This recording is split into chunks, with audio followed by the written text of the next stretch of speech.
Man, I feel weird. I nicked the top of my mustache the other day, so I just had to I had to take it off. And I was talking to Logan today. He was FaceTiming me from Poland. He's like, "What the heck, Dad?" I'm like, "I know. It'll come back soon enough." Teenager kind of thing. And I I always make the joke like, like mentally, I'm still 25. Maturity level, I'm about 12. But physically, pretty sure I fought in the Civil War. Does that look better with the overhead light off so it's not flushing me out? Oh, that looks Yeah. awesome. Yeah. Adjust this light a little bit. All you need is like a disco ball Right? in the background there. Instead of the fan going, you have like a strobe light going. Cool thing is see the Yeah. little spotlights on the wall? Those came That's in a so three cool. pack from Amazon. They just have little L brackets. They're magnetic. They run off of three AA batteries. That's But so all three of awesome. them run off of one controller, and you can set like a time limit on it. Like fucking $19. So like, because I wanted to so I'm thinking about getting a third one to shine down on my mannequin back there. But yeah, Yeah, that's gonna look really That's pretty cool. cool. So do they make those for men too, or just teenage girls? teenage girls. You actually have to go to like fivebelow.com to get it. But I had my daughter go because I was too old. They make you register and all that shit. And so yeah, There we go. so I had to have her It- do it, register, and got it all sorted out.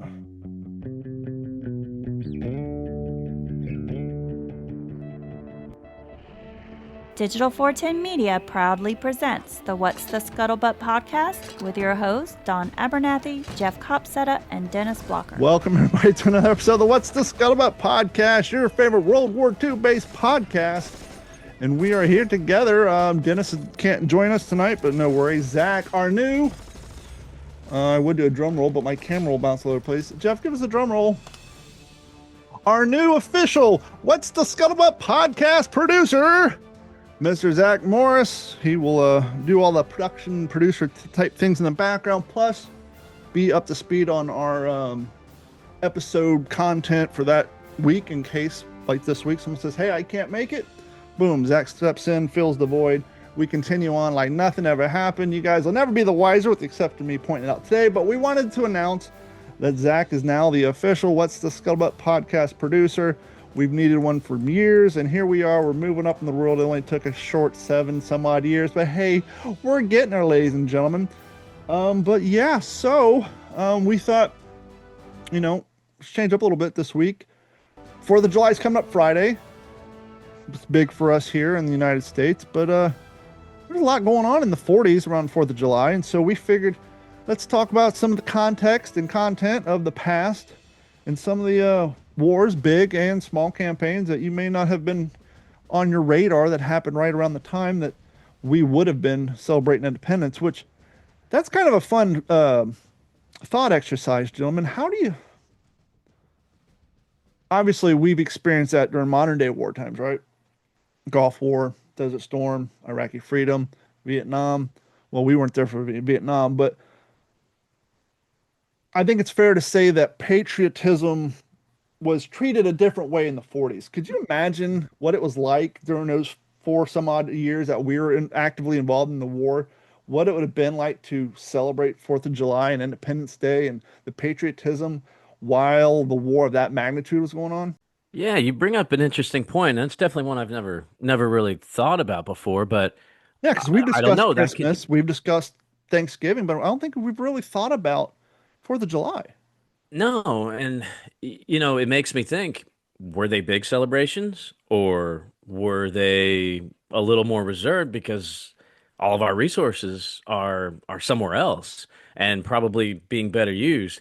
So that's interesting. I imagine people would put their buntings and their flags out.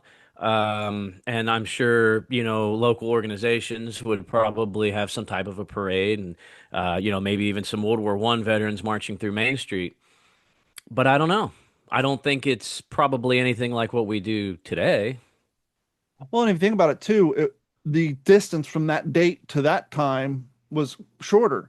And as you were just alluding to, World War One vets, um, some of their great grandfathers, you have direct descendants of people who, like, it was only 1 or 2 generations away that family members were actively involved in that situation in those wars.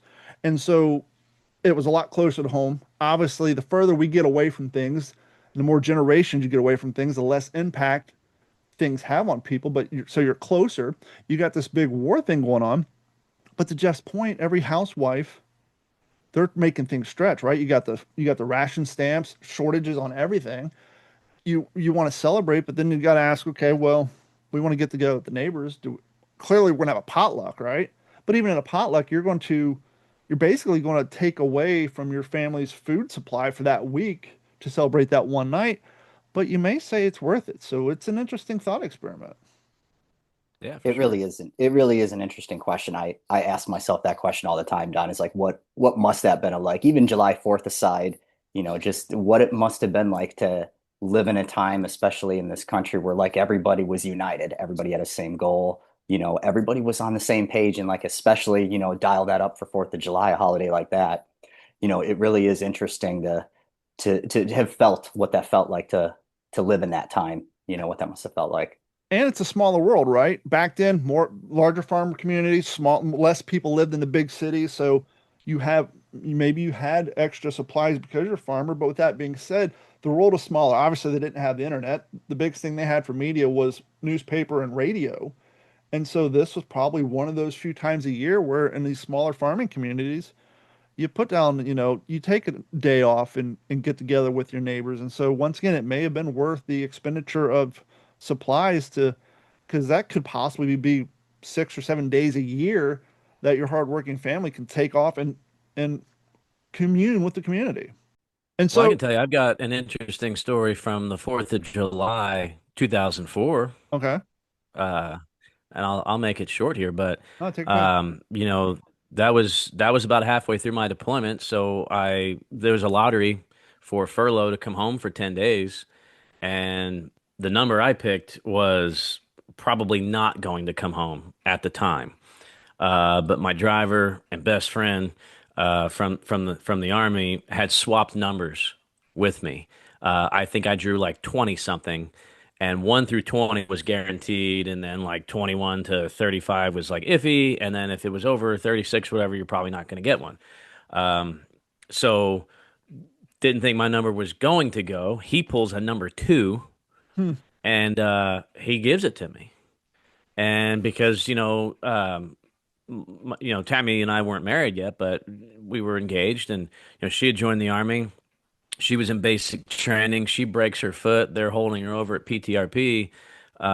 So it had been about 7 months, and I hadn't seen her before I deployed. So I get to Kuwait March of '04, and she comes home like the very beginning of April. Like we missed each other by that much. And then I start my year-long deployment. So my boy Chuck said, "Here, dude, you're going home. Like you got to see Tammy. We just got started here, and you haven't seen her in almost a year." And this guy had a wife and 2 kids at the time, so it really meant a lot. Well, that was going to be my Um, question. So that was kind of yeah, gonna be my question. no, Did he give you his number as a favor, or was he one of these poor individuals who didn't have a close family to go home to? But you just answered that question, so that means even more. Oh yeah.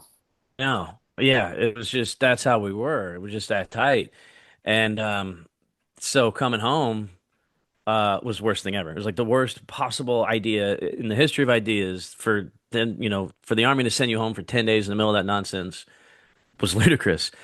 But it was during 4th of July, and the feelings I had then are totally different than what I have now. But it was like I looked around, and I think about this in context with World War II. Let's say you've got a guy who's wounded, he comes home, he finally gets home, maybe he's there for 4th of July, but Guadalcanal or France or the skies over Europe are still pretty fresh for this guy. And he's seeing these people celebrating, and he's seeing these parades and maybe some fireworks. And I know for me, I looked around and was like, God, you people have no freaking idea what's going on right now. And it made me angry. And it was just naive, right? People are not blatantly ignorant, but it was just the naivety of it because they just simply didn't know what we were doing overseas. So to go from that environment and then you're just shoved on a plane 24 hours later, you're just expected to just hang out with your family for 10 days and put on a pair of blue jeans again, very difficult. So, those are kind of the things I think about because I pull from a lot of my personal experiences. Like, did some of those guys have those same thoughts? Coming home at any time, but maybe Sure. 4th of July or maybe Thanksgiving or Christmas, and you're like, geez, mom, you're worried about the freaking chickens and we got to rebuild the coop, but God, you got no clue what it's like to throw a track off of a Sherman in the hedgerow country. Like, what are you complaining about, right? Well, and to your So, point, I think we kind of got a little bit of glimpse of that with John Bazilone's feeling, right? Because he wasn't sent home for 4th of July. He was sent home on a war bond tour. And as much fun as he had, after a while, his conscience got to him like, I'm here dating starlets and getting the Hollywood treatment, but my boys are training and going over, or some of them are still over there fighting. And so he did what he did, I guess, to, maybe sleep better at night. And that he just had a love for the organization. We know, with his history in the Army and in the Marine Corps. But yeah. But to your point about coming home during those times, the civilian side of that is obviously we all kind of get complacent. We're going on with our lives, but we got to remember at that time that was the slogan. Remember, don't let the terrorists win. Go to work. Keep on living your life. Got to keep the economy winning. Or that was the catchphrase they were. Or the terrorists will win. This is what they wanted. So that was kind of the propaganda towards the citizens at that time. While you guys are there serving, it was keep on living your life, keep on going about. And when you get home, turn on CNN and Fox News. Well, I don't even think Fox is around this, so turn on CNN and the four major news channels and get caught up on the war. But other than that, get back to work. And so I can definitely see how you guys were frustrated and like, what the hell? We're over here fighting. You guys are just chilling here like nothing's going on. But it was almost like that was part of the overall plan as far as the government and keeping the economy going. Jeff, that's so interesting that you bring up that story that's how you felt, in 2004, because, you know, you mentioned like it kind of like made you angry that like seeing that like in the like being on the home front because I just finished the chapter I started reading John Bruning's 53 Days on Starvation Island, and right away in the first few chapters of the book, they're talking about how the guys on Guadalcanal, like kind of how Don mentioned Barcelona, they all came home, for like a war bond tour, those pilots on Guadalcanal, and one of the characters, Marion Carl, and John L. Smith, they're sitting there in like an Army Navy game or like an Army game, or I think it was like Alabama versus something like that. And they're just sitting there, they hadn't even been on off Guadalcanal for like 3 weeks. And here they are in America, stateside in a football stadium where it seemed like nobody was paying attention to what the guys were doing on Guadalcanal. They're just cheering. And, these football players are getting in a fight on the field. And he's like, you're wasting this energy on each other, that it's interesting that you bring that up, that it's like you felt that in '04. It's like the same feeling that these guys had way back then. 4th of July aside, they were bringing them home in like November, December of 42, and they were feeling that exact same way too. It's just, it's really interesting that you bring that up. And not to go outside the realm of this particular campaign, but you'll all remember is in Platoon. Remember he's talking about how he went home and he's talking about how his language changed. Blank and A, ma. Hand over these potatoes are effing great, ma. And he was talking about how he had been in the system for so long and he got that vernacular and he'd been in country for so long that when he got to go home, I don't remember if it was a furlough or medical, but he got to go home for a brief period of time before getting sent back. And he was talking about, it was weird to him. Everybody was just going about, and here he is in that mood and how his mom was just completely caught off. But yeah, he was kind of explaining that same experience. So it's interesting. Clearly, we have a separation, Revolutionary War, Civil War, all the local war campaigns here that affects the home front very differently. But then once things move, World War II, World War One, Korean campaign, foreign global, once the home front is not actively involved, it's, that's when those sort of feelings come up because they are not actively involved and people get complacent and don't have at the top of mind things that they're not actively involved with. So we were looking at the calendar and all the different campaigns and events that happened around this general time during the span of World War II. And we figured we'd cover some of those and mention all of them. So I guess which one of you guys want to go first? I want to cover one at the end because I have a tendency to ramble. So I'll let you guys go and we'll start out. Maybe we'll start with Jeff and go to Zach and then I'll bring up the rear.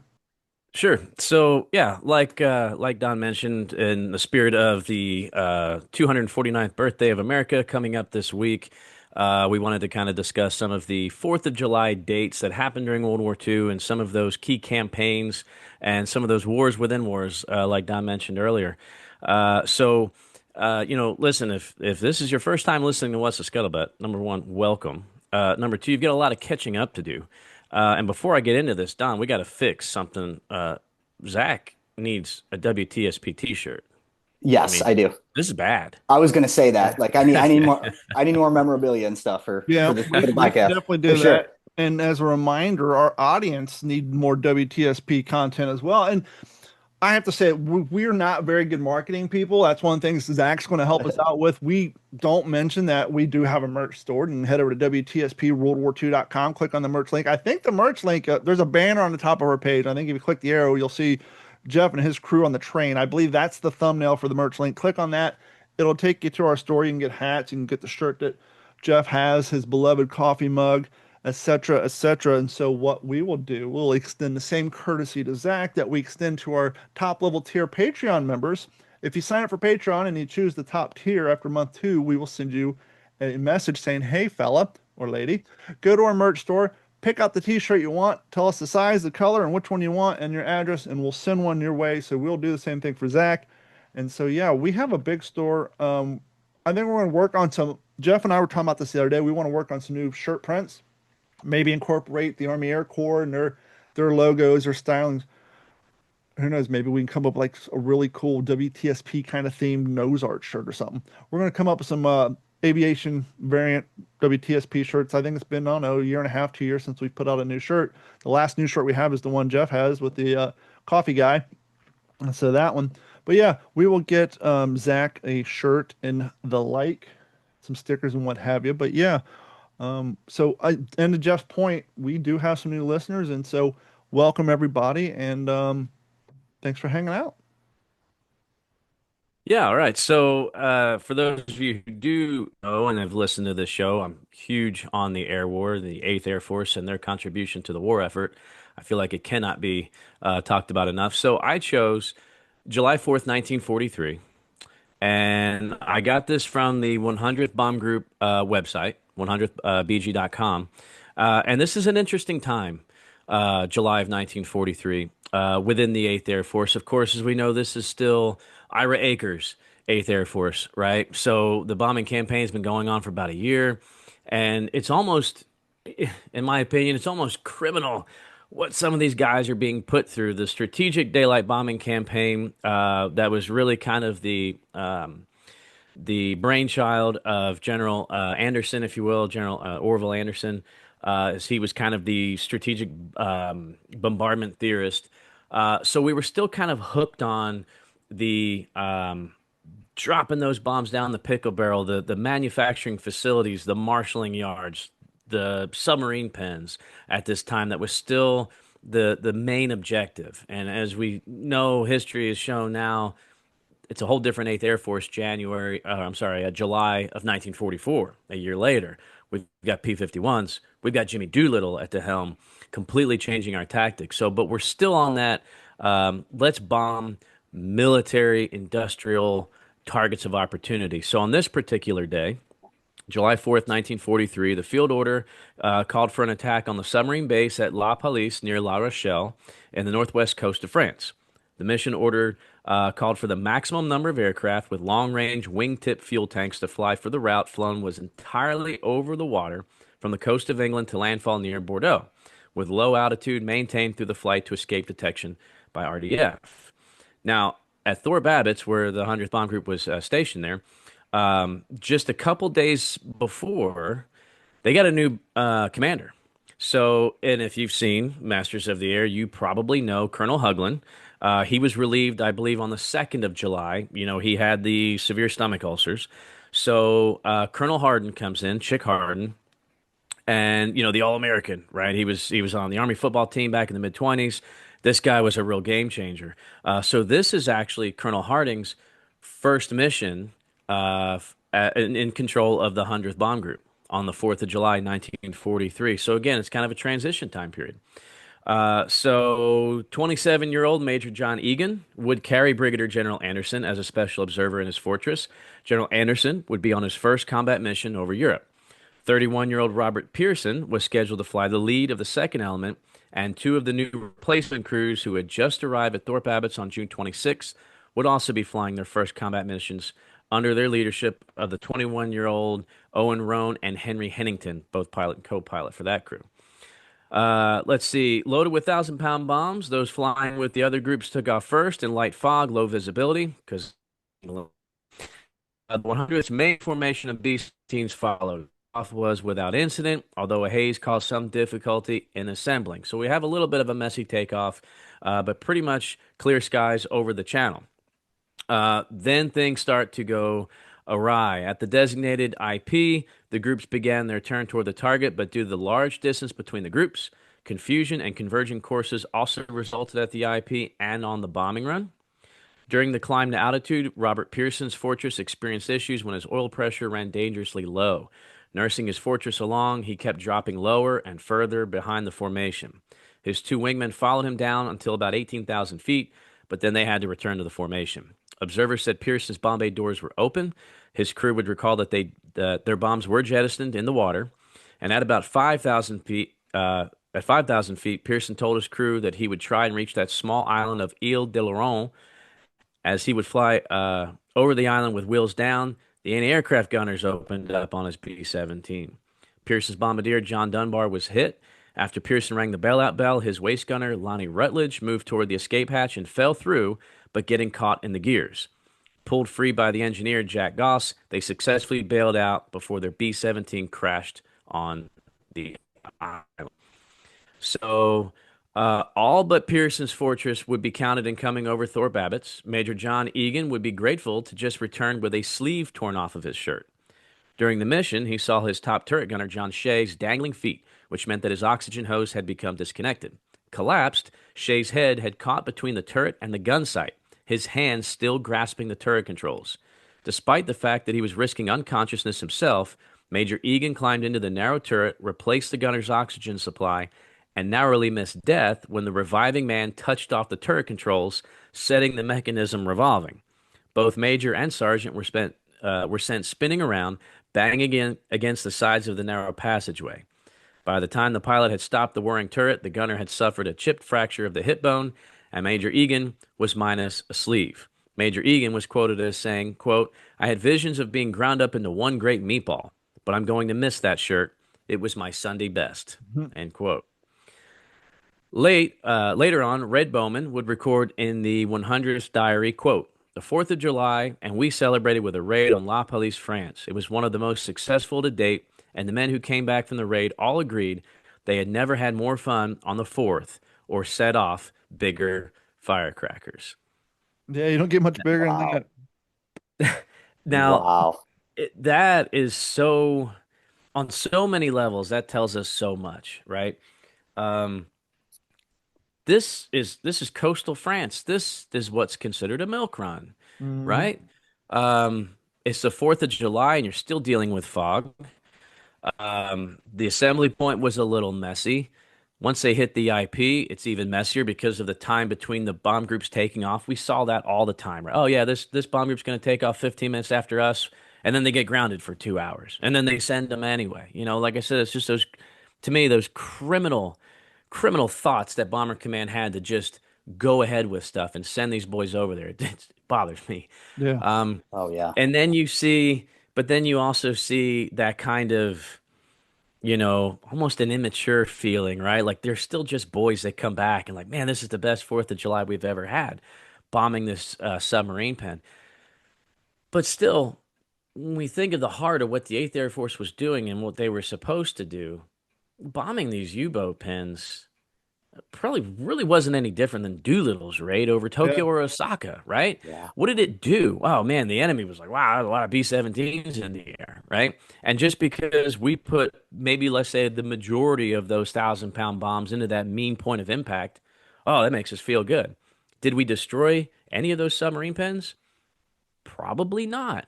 So again, this is a year into the aerial campaign, and we're still doing some of the same stuff that we've been doing for a year, bombing these submarine pens, thinking that we're actually taking out German industry or bombing a marshaling yard that's back in operation 4 weeks later.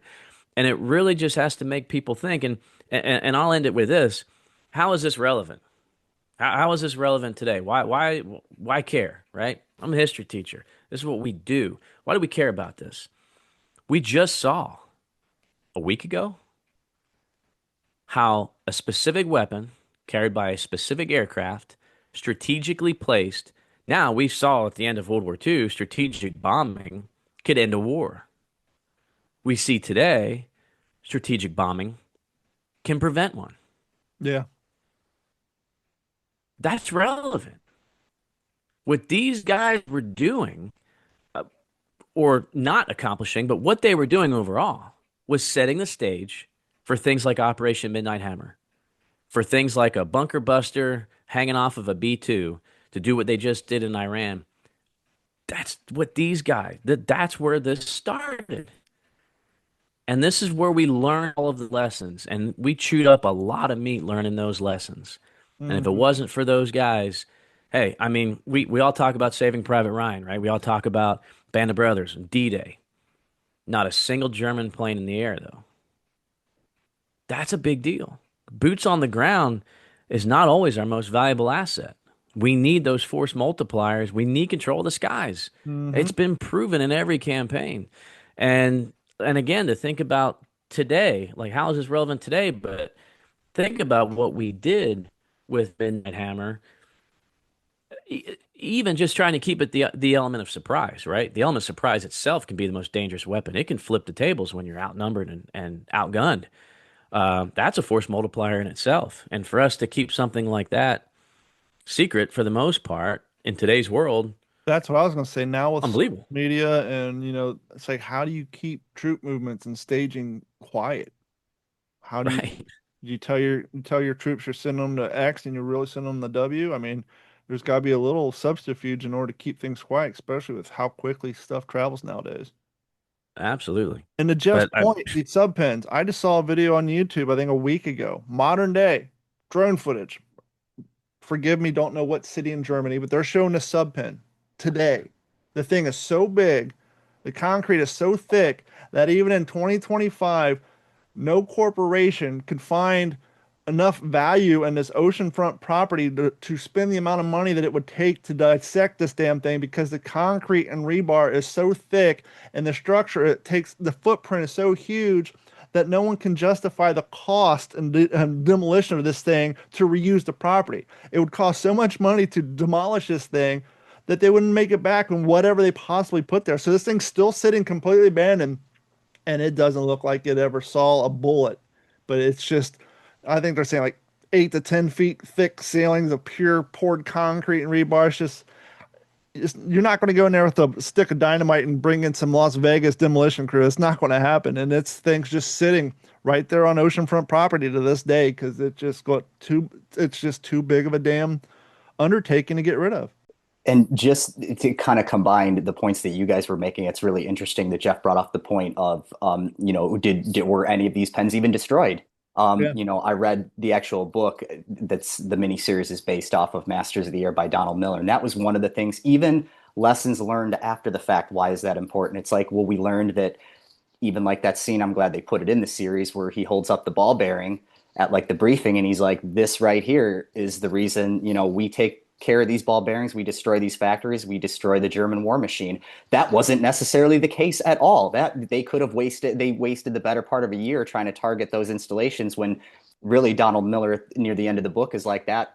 When we look back in retrospect, hindsight's always 2020. But the things we were targeting with the daylight bombings that were so risky already, we weren't even really, were we making an impact necessarily? So it's like even those valuable lessons that we fought entire wars over is like, well, let's learn from what we targeted.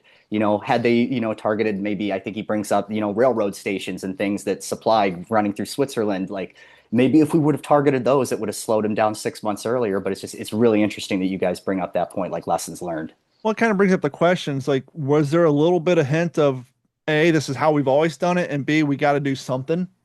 Uh, It's not really having an impact. We got to do something. We have to show people. Not saying that that was the case, but it makes you wonder to Jeff's point. It's like, well, if we're doing these daylight raids and we have very little to show for it on our after action reports, are we doing this just to say we're doing it, or what's the bigger plan here? But Well, how Exactly. so? Because the people who made those decisions didn't write that down. All right. Well, before I launch into mine, which is kind of like a little two-part July 4th story, I just want to make a couple comments about Jeff pointing out the merch. Really appreciate it. I was going to bring that up too. Need some What's the Scuttlebutt merch, but also speaking to possible new audience members. This is one thing I would like to mention because not a lot of people know this, and I've gotten this a lot being the editor-in-chief of the LST Scuttlebutt, no relation to the podcast. But a lot of people don't know what the word scuttlebutt means. And because it was such a widely used term back then, back in the 1940s, the common, way to refer to the word rumors was scuttlebutt, kind of what's the scuttlebutt dope? What's the latest rumors? What do you got? So I know that that's kind of a fun fact that I like to point out for readers that are new to the scuttlebutt. Um, And at that point in the 90s, the catchphrase was water cooler talk. But the interesting point about that is a scuttlebutt was a early Navy ship.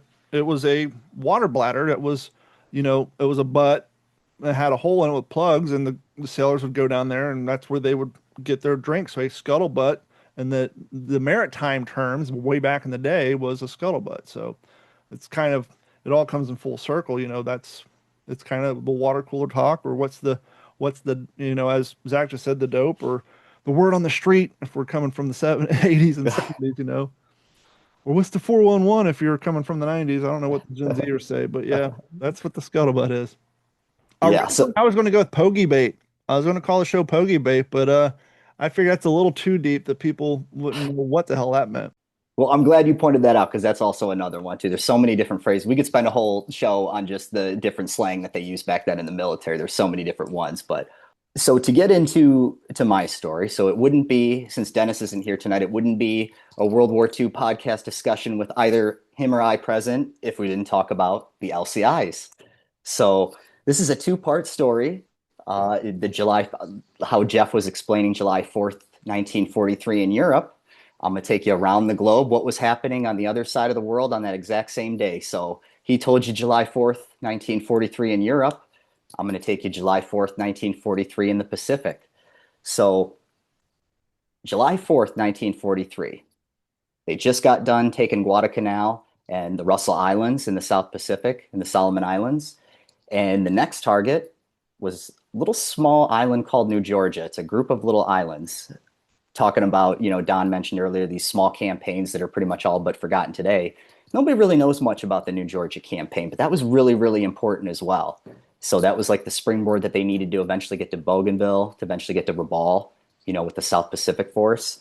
So why was July 4th, 1943 important or significant for New Georgia? Well, that was the LCIs, for those who don't know. It was a little Navy vessel, landing craft infantry. That was the LCI's big debut.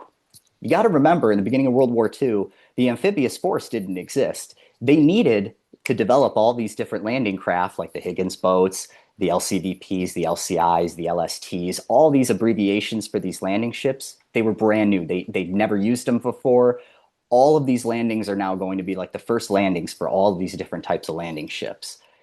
And July 4th just happened to be the LCI's big debut. That was the first time that they were used in the war. They came all the way across the Pacific, and the first LCI flotilla that was used in action was LCI Flotilla 5. So that was my grandpa's flotilla group. And so what happened on this day? Well, it was the big invasion of New Georgia. They brought in the entire group 14 of Flotilla 5 to land troops, and they landed on the northern side of Rendova, and everything was kind of going according to plan until about 2 p.m. Now, my grandpa, Stephen Gansberger, he was on the LCI 329. Their little group, they had just pulled off of the beach at this time, and out of nowhere, 16 enemy bombers, Japanese bombers, a mix of Sally bombers and Betty bombers, came over the landing where they had just dropped off all these different troops from the 169th Battalion. There was a bunch of CBs that were dropped off. So the beach was crowded with men and supplies. And so these 16 bombers flew overhead. And you want to talk about all the veterans that were there, always talk about the 4th of July fireworks show from that day, because once these 16 bombers flew over them, every ship in the harbor, all of the anti-aircraft guns on the island. They all started firing at the same time. And you have to remember that back then, I think it was like every third or every fifth bullet, depending on the gun, was a tracer bullet. It had that streak of light behind it so you could see where you were aiming. It helped with aiming. So you can only imagine what the sight of thousands and thousands of tracers all going at these planes at the same time, what that must have looked like. Every veteran I've ever interviewed or I've come across from that day, the men who were there, they say kind of what you alluded to earlier. That was the best 4th of July fireworks show I'd ever seen in my life. Like nothing ever compares to that. But it was sad too, because why else was that significant? Well, since it was the first time LCI Flotilla 5 and the LCIs in general landed men in the Pacific, this just happened to be the day where the first LCI casualties happened.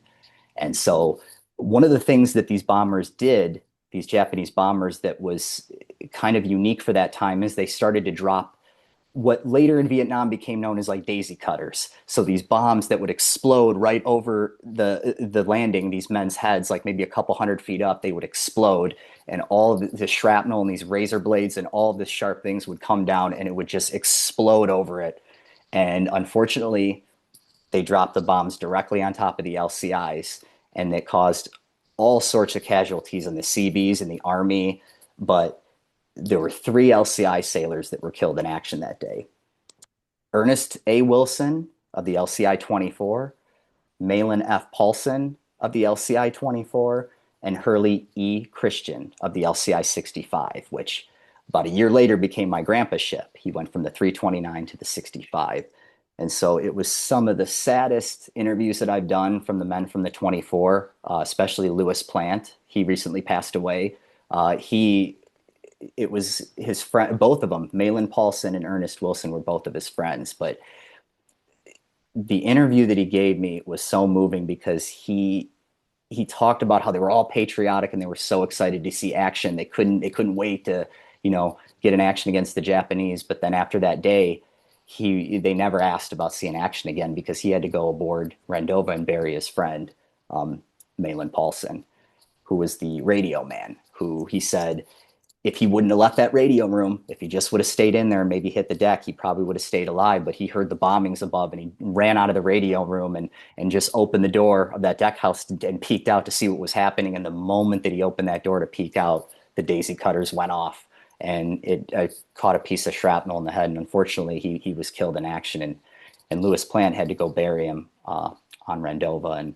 And that was just, it was really sad. It was really significant, though, because after that, the whole flotilla, everybody who was there, it really meant business after that. There was none of the propaganda that you got back in America, the misconceptions about the Japanese soldier at the time or the Japanese pilot. Like, they really learned firsthand what this war looks like and what it's all about.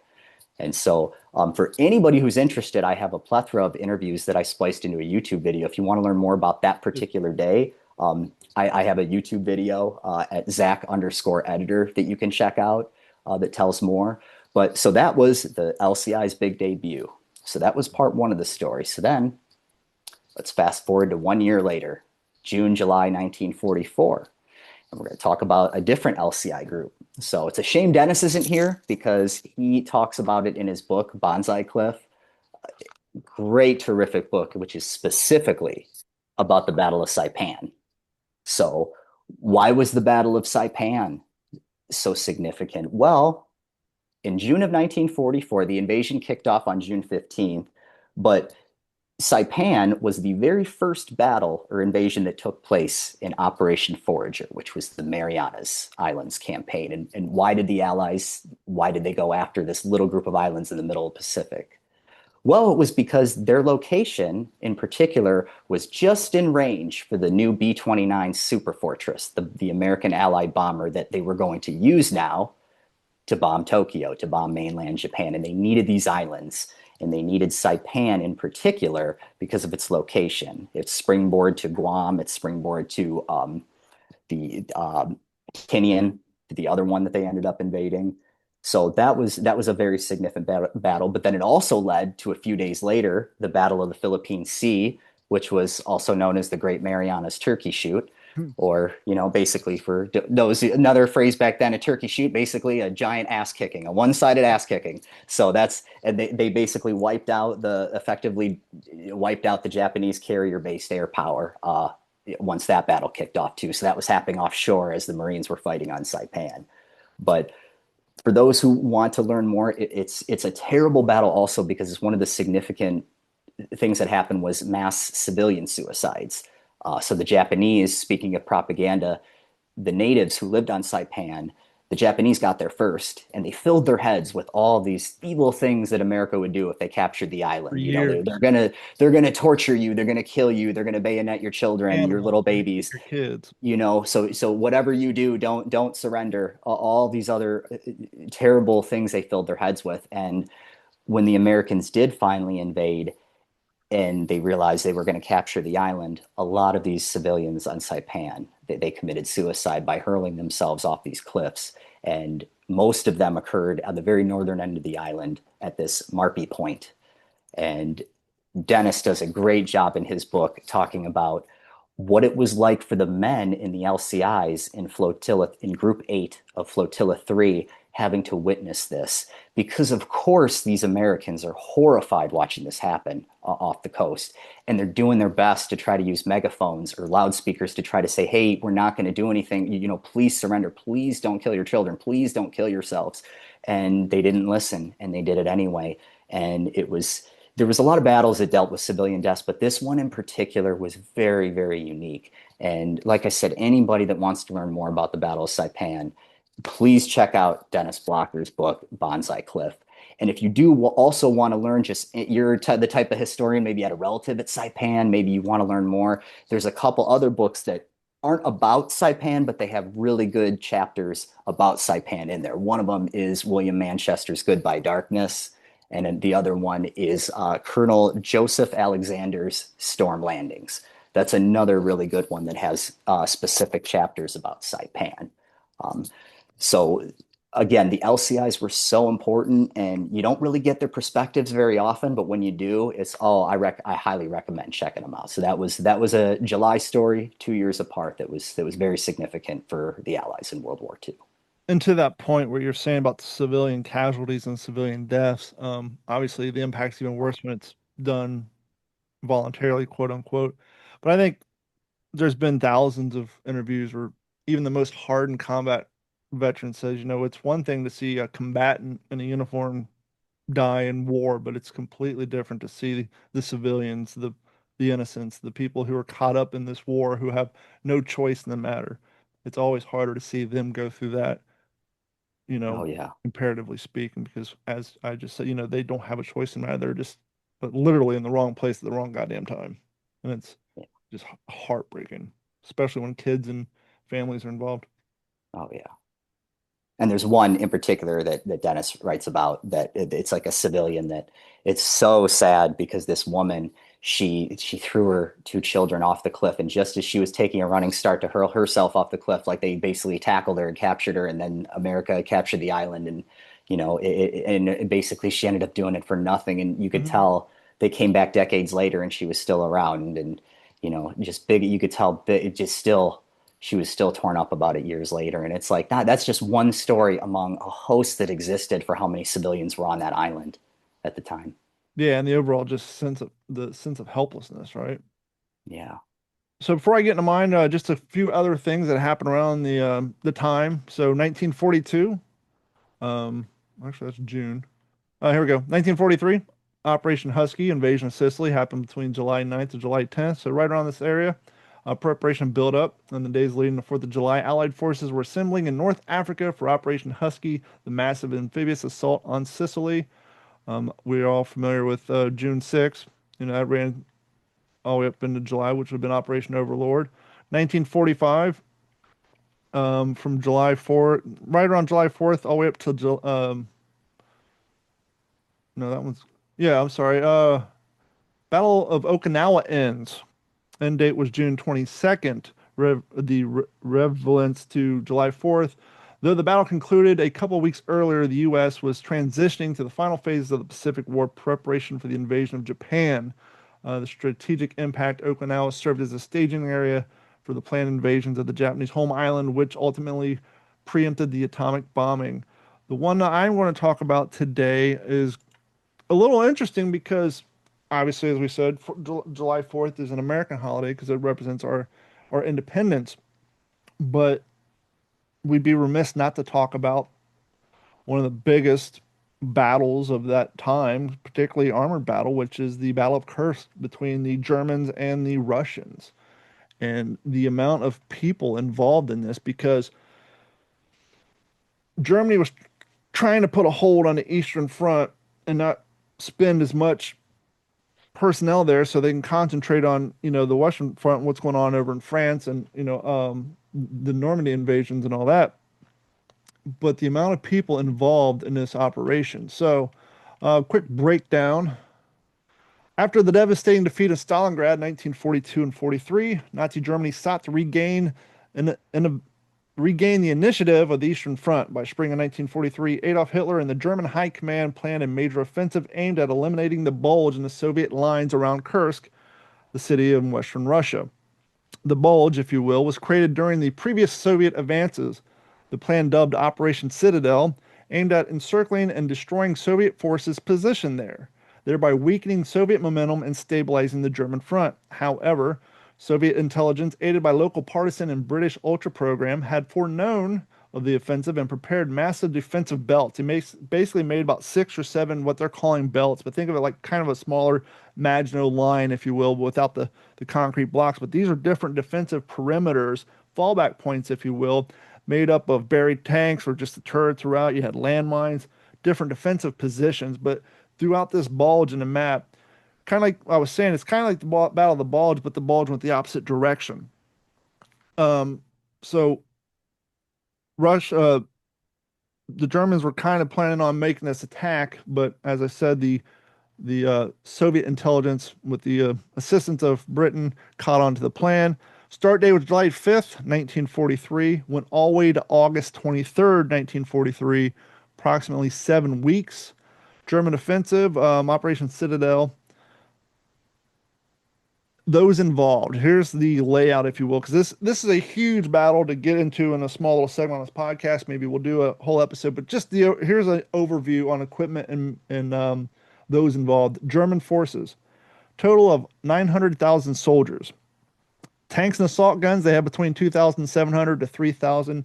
I heard reports that was the amount of artillery and tanks that they had, but a lot of them weren't in battle order.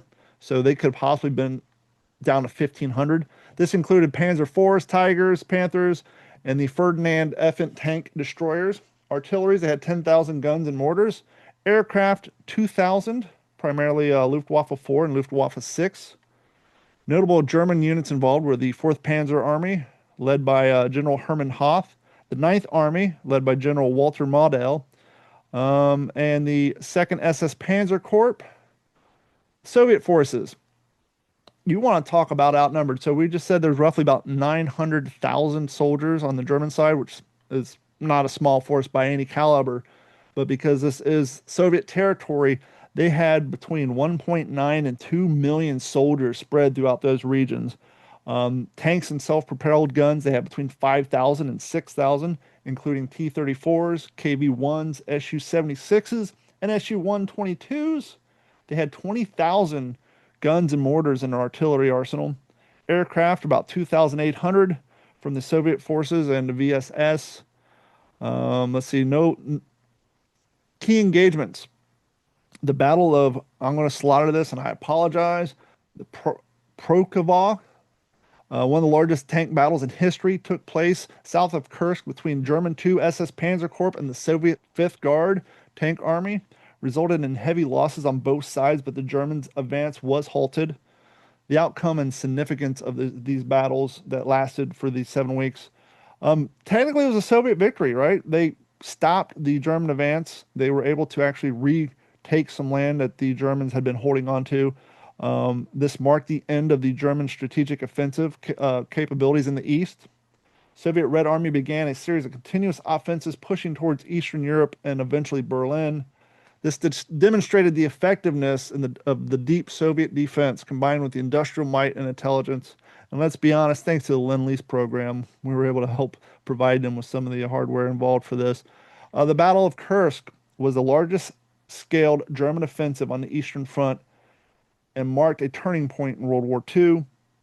The massive scale of men and machine involved made it one of the largest battles in history. It demonstrated Soviet Union's ability to absorb a counterattack, shifting the balance of power prematurely. And so this was a significant battle, and just the amount of tanks involved and human loss involved is just tremendous. And but it was that time that it really kind of, the Russians were hoping this would kind of speed up the end of the war, and the argument could be made that it definitely helped them move into Berlin a lot quicker than if they didn't have those that time to build those seven belts to stop the German offense. And quite honestly, thanks to their intelligence and the intelligence provided by the Allies to help prevent that attack from going forward quicker than it did. And the Germans were definitely caught off guard by the amount of Russian hardware. One of the things that helped Russia in this battle is the summer before, they actually got a hold of a Tiger tank and they got a hold of it and they're checking it out and they're trying to figure out the weak spots were. And they found down the front driver's side window slit, if you will, and the commander port. If you hit them maybe once with a decent sized piece of artillery, that slit would open up and then make room for a better round. And that's how they were trying to take out these German tanks, was just trying to fire into those vision slits on the driver's side and the commander post up in the turret. And because they had the success of capturing one of those early on, they had time to figure out the weak points, which, let's be honest, those tanks didn't have a whole hell of a lot of weak points. They definitely had a lot of armor on them. Oh yeah, that's really interesting that you bring that up, Don, because another contributing factor to why Russia was able to succeed and Germany ultimately failed. One of the craziest stories I heard from a book I read. It wasn't even a World War II book. It was Morgan Housel's The Psychology of Money. He has a chapter where he talks about over the winter the German tanks that were outside of Stalingrad, before they started moving, the rats ate away at like the wires of the tanks and stuff. So they had an entire, almost a couple Panzer divisions where they couldn't even use them. They couldn't salvage any parts. They couldn't get them moving. They couldn't do anything because they didn't think about the fact that these vulnerabilities, like you talked about, these exist. Like sometimes you have to think outside the box. What could go wrong? Let's play some more games here. What is some vulnerabilities? You mentioned that slit on the tank, just like the wiring. Can rats or mammals get in here and eat away at this? And they ultimately did. And it's little things like that it's just nobody really ever thinks about. And it's just how much of a difference that can make, especially because you said that particular Eastern Front, we hear so much of the Allies with thousands and tens of thousands of guys. They had millions. They had millions of men on each side that were fighting each other. It's like I can't even extrapolate that in my mind. I can't even No, imagine what a battle with millions at a time looked like. It's just it really is wild when you think about it. it's literally cities attacking cities. And one of the other things that the High Command of Russia did that was smart is because they had access to this German tank and realized the armament, they said early on, hey, in this defensive, let's not shoot our self-propelled rockets, look like tanks, let's be honest, and our tanks at their tanks. If by all chance, let's try to use our artillery and our tanks on their infantry. And it just so happened to work that the German infantry kind of outran the movements of the tanks up this in one of the huge battles up this hill where the Russians had the high ground. And because of the soil conditions and the infantry kind of moved quicker than their tanks, they were able to do just that and use their artillery primarily against the German infantry and not lose their equipment trying to do head-on battles with tanks that they know that they couldn't take out. And so they strategically tried to use their artillery and their armament against smaller equipment and humans opposed to trying to go head to head. That's why they just buried them up to their turrets. They're like, we're not going to outrun these, so let's hide them as best we can and use them strategically. And it proved to work out well for them. I think about the logistics of that. Uh, Trying to give these guys food. Oh, Um, yeah, or fuel for the tanks. I mean, tanks are great, but they don't run on chocolate bars. Mm-mm. So the amount of, they say it's something like 7 or 8 to every one guy on the ground is what it takes, right? 7 or 8 other bodies behind you, supporting you, feeding you, making sure you've got ammunition, fuel, all of those, the classes of supply. It just blows my mind. How many others did it take? If you've got 900,000 Germans, how many others are making sure these guys have proper gear or didn't, you Yeah. know, maybe Oh they yeah, didn't have some of those Yeah, we know resources. the Russians weren't such a exactly great point. too touchy-feely with the needs of their men. I mean, we heard a story where you get a rifle, you get some ammo, he gets shot, congratulations, you got yourself a rifle. But to Yeah. Jeff's point, now Right. we know that through Lend-Lease they had Shermans, but not a whole lot of Shermans were mentioned in this particular battle. So with that being said, I don't know what the standard tank crew of a Russian tank crew was when they weren't using Shermans. I'm imagining it's probably still the same 4 or 5 guys. But that's 4 or 5 guys in a single tank that you have to feed. So not only you got to feed that tank the fuel to get it there, but that one battle unit has 4 subunits inside that need water, that need food, that need clothing. So that one little tiny tank is almost a small city in and of itself when it comes to Jeff's mention of logistics and getting these guys fed and the equipment they need. It's just tremendous amount of effort and work. Yeah. That's such a And good point. communications. Yeah. Communication. How do you how do you communicate? You got a flank that's caving in. How do you have enough time to say, "Hey, we're weak on the right side. I got to pull resources from the left." By the time word gets there, right? And Right. these guys mobilize, it's too late. It's the So it's pigeons. interesting. Yeah. For some of these, and I'm thinking like lower level, company grade officers, right? These lieutenants and these captains, these company commanders, how do you manage? You'd have to think so far ahead because of the lag of communication and then the lag that of whatever you're trying to relay to your men. You've got maybe 250 guys under your command and a company sized element. That just sounds like a nightmare And to all the that way point, around. we've heard the stories that even on the American side, right, when we had the quote unquote the highest best technology, that there was always communications with the radio equipment that was on these tanks. You got air cover coming in, they're dropping short, trying to communicate. You can only imagine what that was like in Russian and German, on the Russian side where you got 2 million guys out there, 2,000 planes in the air. I'm sure there's a little bit of friendly fire and like Jeff said, lack of communication. I mean, just the a battle on that scale that lasted 7 weeks, just slogging it out is just insane. Logistics is something that nobody really ever thinks about, and that's you guys bring up some great points there. It's like, what does it take to arm and feed An and army, supply millions of men? It's just wild when you think about it. and especially places like Russia at that time, right? I mean, that's why they relied so heavily on Lend Leases because they didn't, you know, they had manufacturing, but not at the scale that we did. And so, I mean, you have all these people trying to feed your population plus feed your military, and to have that large scale of troops, it's unimaginable. They had accountants with like abacuses, we weren't, they weren't there with their latest computers running spreadsheets on how to get this crap done. You had guys pencils and pens and protractors and abacuses and Texas Instrument, whatever premium version of a calculator they had at the time to do all this stuff. And it's all being delivered via rudimentary communications and runners. And just like Jeff said, you want to move this battalion of tanks to this area. How long from the thought in the planning room to the initiation and the movement what was that time span?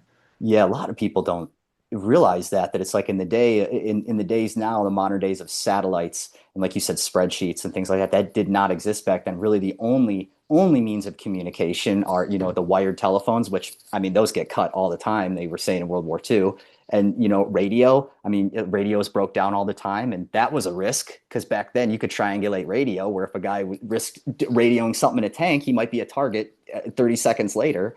or like you said, a runner. And it's like, how efficient is that with millions of boots on the ground? It's just, yeah, that's another thing no one thinks about. It was in a time, it was a rudimentary time, you know, And here we are having a little podcast where the three of us are in three different right? codes in two different states. Sometimes we'll have, a guest on the other side of the planet, and with the little difference of a half a second delay, here we are Yeah. entertaining an audience, and they're trying to conduct a world war with papers and runners, and you got to have a language where you can't say certain words because the radio communication was so shoddy that you didn't want to say the number five because someone might think you said fire. And, so you have to redact certain words from your vocabulary to prevent, miscommunications over this rudimentary technology that was all they had, which was highfalutin at that time. It's just when you think of the amount of what got done with the technology available to. That's another really good point that you bring up, Don, is the fact that it wasn't just as simple. Even when they could communicate, it wasn't as simple as like, hey, bomb this area right now. They spoke in code. They had a phonetic alphabet. If you'd had to spell something out with code, sometimes, places in the Pacific, they're using Navajo code talkers Mhm. to be able to communicate these messages because it's like it wasn't just as simple as saying something on a radio. It was coded and encrypted. And so just multiply the difficulty of that and apply that to a battlefield where you're getting explosions and being fired at. Like I can't even imagine keeping your head in a Jeff, situation like that. I know you've used an EE8 field telephone at a museum. I have two of them. I had one set up at the D-Day event. Brand new batteries, brand new wires. There's no gunfire. There's no bombings. There's a few people. What? Yeah, can you hear me? I mean, you're standing at a museum with some people around talking, and the quality is so low, the power is so low with brand new modern day D cell batteries. Granted, it's not hooked up to a switchboard, but could you imagine trying to communicate with those when you got hundreds of rifles, submachine guns, 30 cows, mortars, bombs going off, and huh? I mean, they're Yeah. not the loudest form of communication. I can definitely imagine communicating under fire with a really hot new Motorola and a lapel mic. Yeah, could you I thought imagine we were that pretty. with an old handset made by Kellogg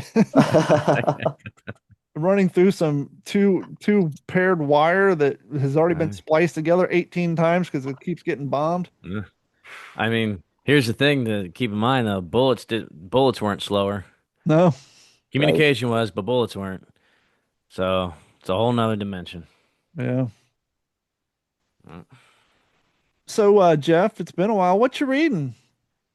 Oh yeah, so I want to talk about this, and I want to talk about just a quick. I want to announce something, you guys. I've been itching all episode, and I didn't want to mention anything before we started recording. I wanted to kind of, let everybody know at the same time, kind of thing. But first, what am I reading? So, as you guys know, I'm about to do my capstone to finally get my bachelor's in history. Right? All Yeehaw! right. It's been a while. So I got my thesis approved and everything, and it's shocker. The justification of the bombing campaign in World War II, specifically the campaign in 1944 and 1945 that got away from let's bomb concrete subpen. And I know this sounds cruel, but these are the things that had to be done. Bombing places like Dresden, of course, Nagasaki, Hiroshima. Hmm. It there's nothing moral about war. So therefore, there's nothing moral about bombing these cities. The only moral aspect is it's less moral to let that type of war go on. So that's the basis of my thesis. Um, I've been reading everything I can about it, and I picked up this. I didn't even know I had this book on the shelf. It's not even in the right section. It's under my Pacific section. It's like it just spoke to me. So what you're It's saying is a your Dewey Decimal System has failed you completely, and you need to fire your librarian. absolutely. I need to get old Hoover in here and organize things for me. Um, so it's just called the United States Air Force. It's a first edition I've got here from 1976 by Herbert Molloy Mason Jr.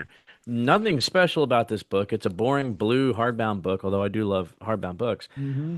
But it's it's so interesting. It takes you from the very beginning of the book, talks about Orville Wright and a Lieutenant Selfridge, who was a cavalry officer interested in aviation, and their plane crash while trying to sell the flyer to the United States Army.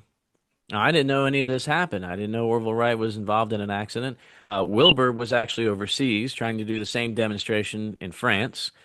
And so here's Orville and this really kind of ahead of his time lieutenant in the U.S. Cavalry that really saw this kind of almost from a prophetic standpoint now, of course. But boy, this could really help out the ground troops, right? This is an interesting piece of equipment. In 1907, the plane crashes. Orville busts some ribs. I think he breaks a leg. Lieutenant Selfridge mumbles, "Get this darn thing off my back," 'cause, when they crashed into the dirt. And that's the last words he muttered. He's the first person killed in an airplane crash. This Wow. Army lieutenant.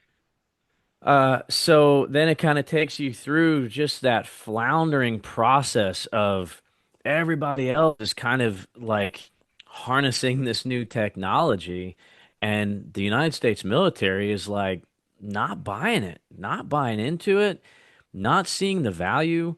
The Wrights actually went off kind of into hiding for almost like 2 years. They just boxed up the Wright Flyer and were like, well, we'll try to make money somewhere else, I guess. Nobody wants this thing.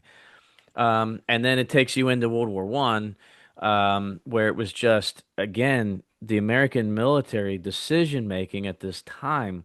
And the corporations, we were pulling guys that worked for like Packard Motor Company and Ford, of course, and all these big corporations to kind of build this board of directors as to how best to manufacture airplanes. What factories are we gonna use to meet the needs of the French? It was essentially the French that said, "Look, you guys have the means to do this. No other country does.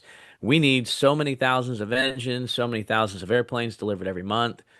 A year goes by and it's the man who actually created Mount Rushmore was a good friend of President Woodrow Wilson.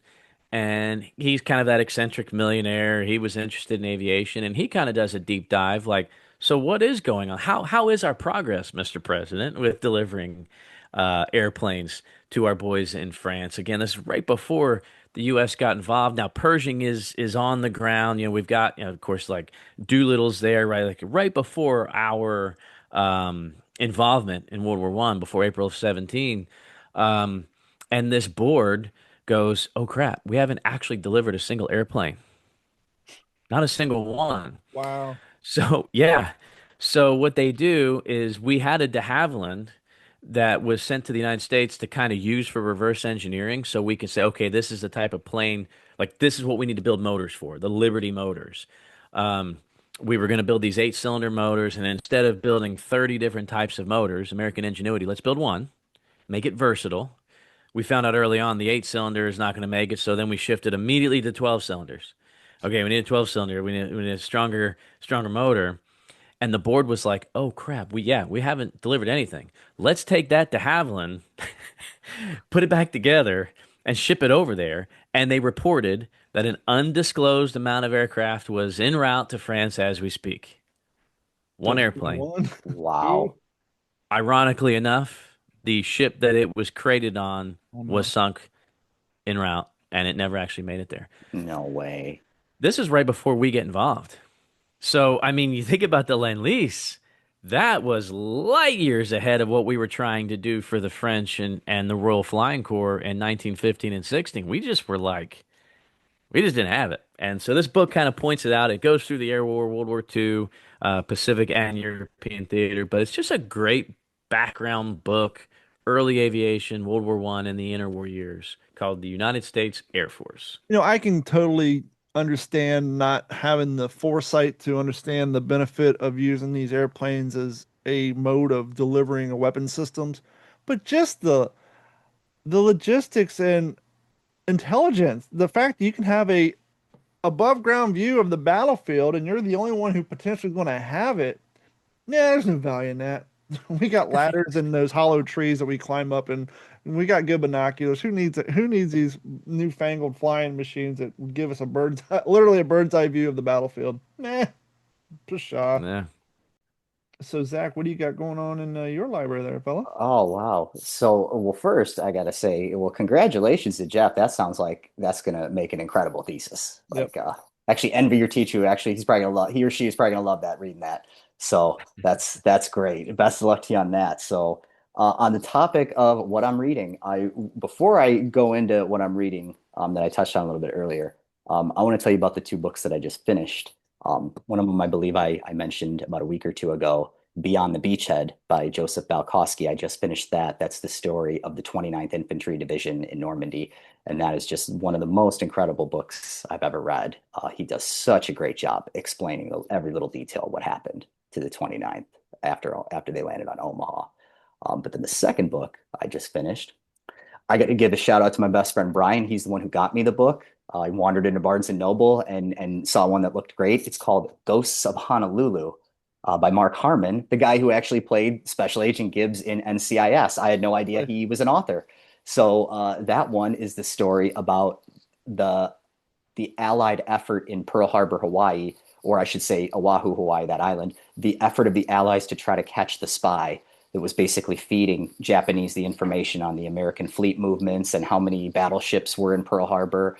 I I've read so many books on Pearl Harbor. That was the first one that actually was the story about the hunt for that spy and the in-depth story of that Japanese spy. You don't really get that very often. Usually you just get surface level touched on in most Pearl Harbor books. It was such an amazing book. So I highly recommend that. Thank you, my friend Brian, for getting me that. Ghosts of Honolulu by Mark Harmon is the name of that. So what I'm reading currently, Real quick, while we're still on that, before we move on, I sure. kind of remember the name of the book, but I'm sure he probably brought it up in that book. People don't realize, we talk about the grossness of internment camps and was it really necessary. I didn't realize this until I read a different book. I can't remember the title off of hand, but the population of Hawaii at the time had more first and second generation Japanese Yes. immigrants than Native Hawaiians or even Americans, Europeans. Like it was a majority of the population of those islands were first and second generation. The Japanese and the Nisis, they called the second generation.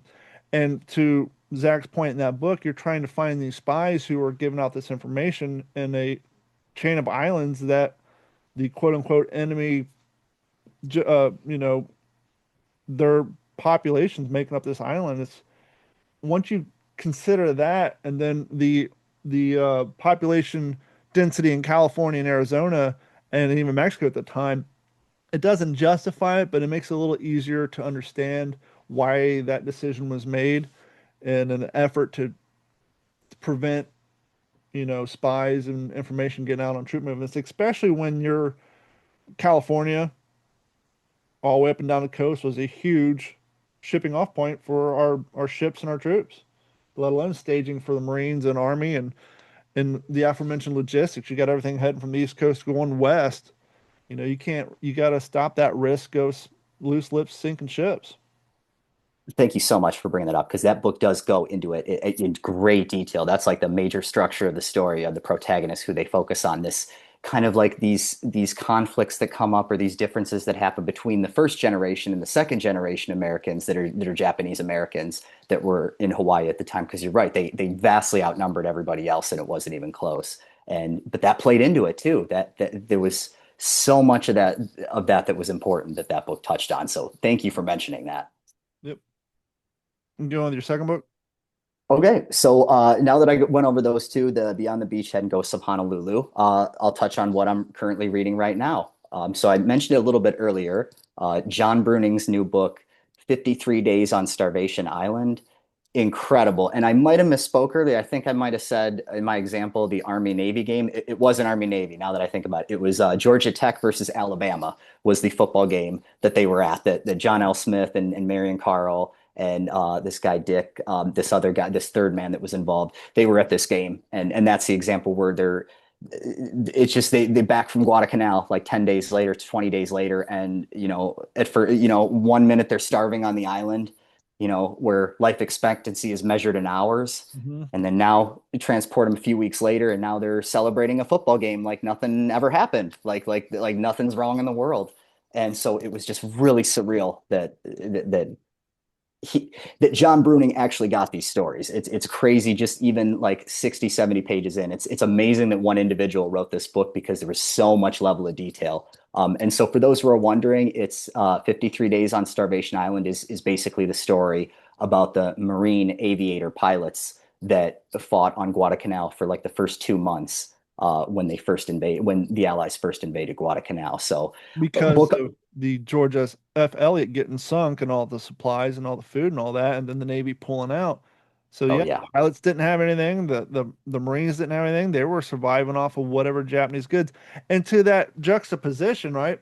Starvation Island, literally, to now you're not only at a football game, and I'm sure there's plenty of hot dogs and popcorn to be had. So just to go from literally you and your friends starving and then kind of having that guilt, right? You're here at Yeah. this game and your buddies are still back there eating, weevil filled rice and whatever K and C rations they can get their hands on, and you probably just crushed 4 or 5 hot dogs and getting ready to crack your second bottle of Coke before going home and or going back to the hotel and doing whatever else for the night. So yeah, I mean that's just a huge juxtaposition. It's a huge difference that like it's crazy to think about too. But when 1 minute you're starving, the next you're basically in the 1940s being treated as like royalty, like the height of even the richest monarchies at the time. It's like these guys are going from one end of humanity to the exact polar reverse opposite, and it's just how do they deal with that? Like these guys aren't going to therapy the moment they get home. It's like they're heroes now. They're thrown in front of cameras and movie crews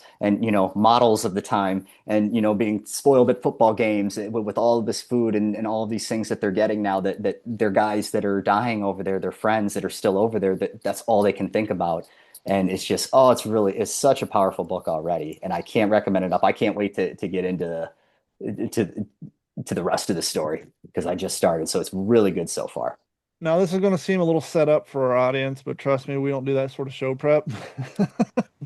I just got 2 books in the mail. One of them is Bonsai Cliffs.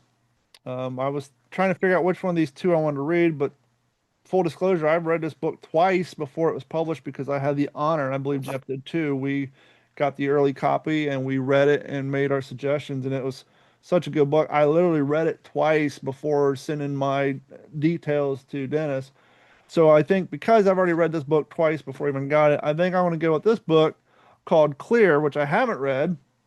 So Dennis isn't here. This wasn't some sort of setup thing that I just so happened to get these in the mail on Friday. So yeah, I think I'm finishing up a book right now that I'm gonna crack open Clear, and then once I'm done with that, I'll read Bonsai Cliff for a third time, but in the actual paperback version and not the PDF version that we read before. And you cannot, we all know you can't beat the smell of paper book versus digital. And we've been saying it for years here. History books, digital copy is great, but they need to be printed because you can easily edit and delete content out of a digital copy. You can't go to people's houses and edit their hard copies to justify new opinions at the time. So I'm excited to jump into Dennis's book Clear. And Great, by the way. I read that one too. Both of those books, amazing. Well, that's actually before we wrap up, kind of a perfect segue because, like I said, guys, I've been itching. I've been itching to let y'all know on this, and Dennis already knows. Um, I made a decision about a week and a half ago to just go ahead and do this. I'm just going to bite the bullet. I am in the process of writing my memoirs. My okay, from my everybody in this time. podcast has written a book but me. Congratulations to Jeff. Yeah, congratulations, my Obviously, man. Way to go. I'm glad to hear it. that's awesome. Yeah, I mean, because Don makes a great point, right? Books, they're artifacts, and Mhm. my wife's been kind of on me for quite some time. Of course, Dennis kept planting the seed, and so many other people. Um, I have to do this. I have to do it for my unborn grandchildren. I want something on the shelf that's going to explain something that for them happened a long time ago, and I need to do it before I'm 85. Try and remember some of this stuff. So I have that. I'm cognizant that I need to do it now. And your It's friends who were there probably before they were 85. right, right. And really what it's morphing into, it's just supposed to be about my time in uniform, but there's so much about me that prepared me for all of that in so many ways. So this is really truly going to be the story of my life. Um, and chapter two is really about the World War II veteran that lived down the road from me and what that meant, and to be given some of those things from him, not just stories, but that was the first artifacts I'd ever been given from a World War II veteran, and I was only 16. And so it's going to really, you're going to hear about both of my grandfathers, and all the way through my service. And I've got every letter that was written to me when I was in basic training. I have every letter that was written to me. I have boxes of stuff from when I was in Iraq. All the mail that I got from this little town here that I live in, elementary schools sending me stuff. These kids have long graduated now, but in 2004 they were 5 years old with crayons drawing pictures of the American flag, sending them to me just because I was from their town. It was really special. And so all those things are in there, of course, meeting President Bush and the Fox News interview with Neil Cavuto, and all those things that happened in such a short amount of time from '01 to '05. I think it's time that I finally get this out, and it's hard. It's hard. Chuck meant a lot to me, and I'm going to talk about that story of him giving me his ticket home. Um, he ended up with my number, of course, and he did get to go home, and this will be in the book. But when he first got back, he just kind of looked at me. He said, "Dude, I should kill you." What the heck, man? What happened? He's like, as I was leaving BIOP, Baghdad Airport, he says, "I'm leaving BIOP." He said, "We just get airborne." And we start taking surface to air missiles. We're doing all this evasive action, the C-130. He's like, "I'm gonna die in Jeff's seat." This is Cop Setta's seat. What the heck? So yeah, that was my plane ticket that I was supposed to have. So all those things will be in there. And just the importance of appreciating this country, and when I fell in love with this country at such a young age, traveling all over the West with my mom and dad as a kid. So it's going to be in there. It's going to be patriotic, and it's going to be funny, and it's going to probably make some people cry. You're going to fall in love with my wife when I met her for the first time when she was 15, and we ended up working together. And so it's because I nothing without her, right? The girl I left behind, and here we are 20 years later. So it's a lot. And I just want to say to anybody who's ever written a book, Zach, of course, among them, what an undertaking. And mine doesn't have to have historical references, right? This is just a story of my life, Yeah. but it's hard work. It's hard. I'm thrilled for you, man. I am Well, ecstatic to hear Thanks. this. This is great. Oh, well, Congratulations, Jeff. That's yeah, awesome. I Thrilled to hear appreciate it, it. man. You're gonna do a Yeah, great job. It's an undertaking, but it's so rewarding when it's done. It's the whole experience. yeah, It's not even the end product when you hold it in your hand. It might be like a pile of pages, but like in your mind, it's like that's all memories. It's all right, experiences. It's like, to some people, their stories, to you, they were experiences. It's just right, way to go, right. man. And not Ah, only that, but the tangible pride and literally this thing didn't exist before I sat down and made it exist, and now it exists. That's like yeah. the most beautiful thing ever, and I'm thrilled for you. I'm excited, and Oh Eh, yeah. it'll Can't be wait to read it interesting when to it's done. see how you come out on the other side, because I'm sure it'll be life changing. Just getting those thoughts and memories and words down, it's going to be super therapeutic for you, I'm sure. Yeah, I think so. I think so. But anyway, so yeah, couldn't wait to tell y'all. You have to Way to let go, us know man. when you have a working title. Not yet, men. Well, that's what I said. When you have a working title, you have to. Yeah, that's But that that's the working title right now. Um, oh, not Say, because it's gonna man. be say that one more not yet. time, Jeff. I didn't catch that. Yeah, What's the working you title? cut out. I thought you said not yet, man. Like I don't have one. So That's not what I thought he said man. too. Oh, Yeah. oh, yeah, not yet, men. That's awesome. Oh, About okay. Yeah. Gotcha. yeah, we're no longer boys, but we're not yet men. And for those that died in that in between, that's who it's going to be. Really, that's who it's going to be for. Yeah, That's a great title. I appreciate it. So, Well, I'm thrilled for that, and the audience, will be hanging on, and we'll be waiting for your publishing and release date. And congratulations on that. And it's a yeah. huge undertaking, but we know you will. You have the perseverance, and you'll definitely get it done because that's what you do. Yep. And if you need any Yeah. help, you got plenty of authors nearby that can offer their 2 cents and help you out. So yeah. Oh, you'll get some advanced. I'll be asking both you guys for sure. And I think we know a podcast or two we can get you booked on to help promote it once you're ready. Right?